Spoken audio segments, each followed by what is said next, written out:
Welcome back to Fast Market. I'm Diane King Hall alongside the one and only Tom White. Time now for our cash tag segment. For that, I want to bring in our next guest, Andy Swan, co-founder of LikeFolio, to do a deep dive into Target, or as many like to say, Target. Okay, the stock is lower. They boosted some guidance, though, on their sales numbers. They had some good holiday numbers. They boosted guidance now, saying comps for fiscal year, the fourth quarter of fiscal year 2024 will come in up 1.5%. But again, not seeing a response in terms of the market action. Andy, what's your data telling you about Target? Yeah, our data is telling us that Target's had a rough time. That's clear with the stock price. I think investors have largely gotten this one right.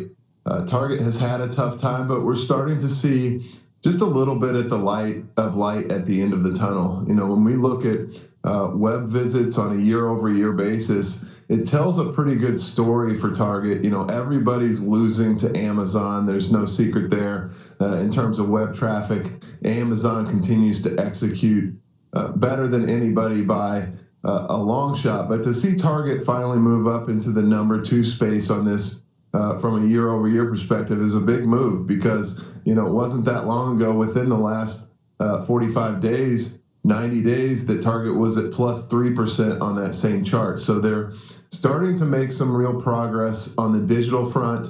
They had a 2.4% uptick in foot traffic over the last year. So things are starting to go a little bit better for Target. I think that they got themselves into some hot water on some political topics and some other things that caused a little bit of brand confusion. There's also the factor that a lot of what Target sells are discretionary items, and so consumers are moving a little bit away from that and focusing on the staples, which naturally lends people to walk into a Walmart instead of a Target. So, Target's had a tough time, I think, but we are seeing signal that their focus on the digital channel is starting to pay off, and we think that there's at least a solid chance that 2025 becomes the beginning of Target's comeback story.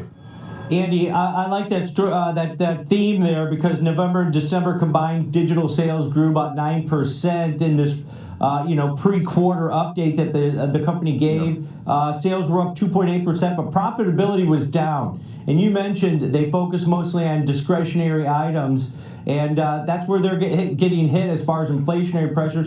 And they can't compete with Amazon and Walmart as far as price goes. Right. Andy, is this one of those stories where you'd see it playing out that way, where the stock's been cut in half over the last 3 years, where people start going back, traffic's starting to pick up, but at the same time, what if the economy turns down a little bit? Is that going to be maybe the caveat for this company moving forward into this year in a potential rebound year?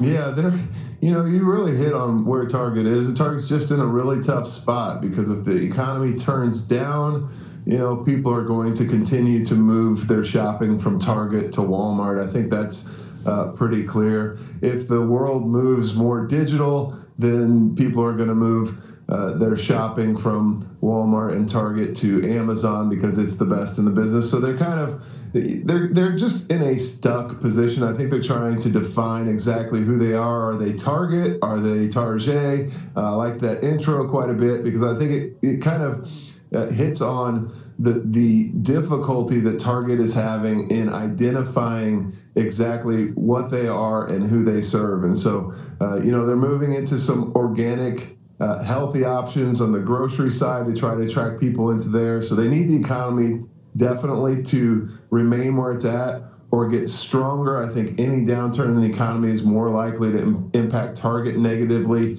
than their two big competitors. But, from an execution standpoint, we're at least starting to see Target achieve the goals that it itself has set. And I think that's a big turning point for the company. And we hope to see that continue as we move into the first quarter and second quarter of 2025. To your point, though, about the identity crisis, if you will, with Target, I feel like they've kind of resolved some of that. But one of the challenges it seems that they're faced with is the change of habits that occurred, especially when we saw inflation heat up now almost 3 years ago. I mean, I know we're in very first month of 2025. But when we saw inflation spike to that high in 2022, and you started to see the six-figure income shopper turn to Walmart, now it seems like some of that has become habitual, but you have some data showing that web traffic increase over Walmart right now. What does that give you a read through in terms of the consumer habits as they're shaping up for 2025? Does it seem like there will be a return to Target or the Target of old? Yeah, what it tells me is that Target has to, when they do get people coming into the store, I think they're going to have to spend money to get people into the store or turn their digital channel into a driver of foot traffic. Because like you're saying, I think you're exactly right. Those habits that people had, where they stop when they need something, those changed, and those changes have become not permanent, but they've definitely become the new habit. And so Target needs to win those people back from Walmart. Unfortunately for Target, when they lost those people, a lot of them walked into Walmart for the first time in a few years and thought, well, this isn't as bad as I remember. They've really improved this experience. And so Target has to get those people back into the store. They have to impress them. They have to have the right catalog of products at the right prices. I think that they're working really well to do that. The consumer happiness levels that we see for Target are pretty good. They just have to get more people into the store. So I think they're going to have to spend money to do that. We see that, compressing profit margins for a while, but it's very likely money well spent because, like you point out, when people change those habits, they tend to stick, and they need to get those people walking back into that store on their way home from work instead of stopping at Walmart. Yeah, or one of those, Target often would do those partnerships, which would draw a lot of traffic into the store, like like the Stanley, I think, was one of the most recent ones. I don't know the data on what traffic was like after that one, but something like that was something that created momentum around that. Yeah. Andy Swan, co-founder of LikeFolio, thanks a ton for the insight from your data. All right, Tom, when you think about the setup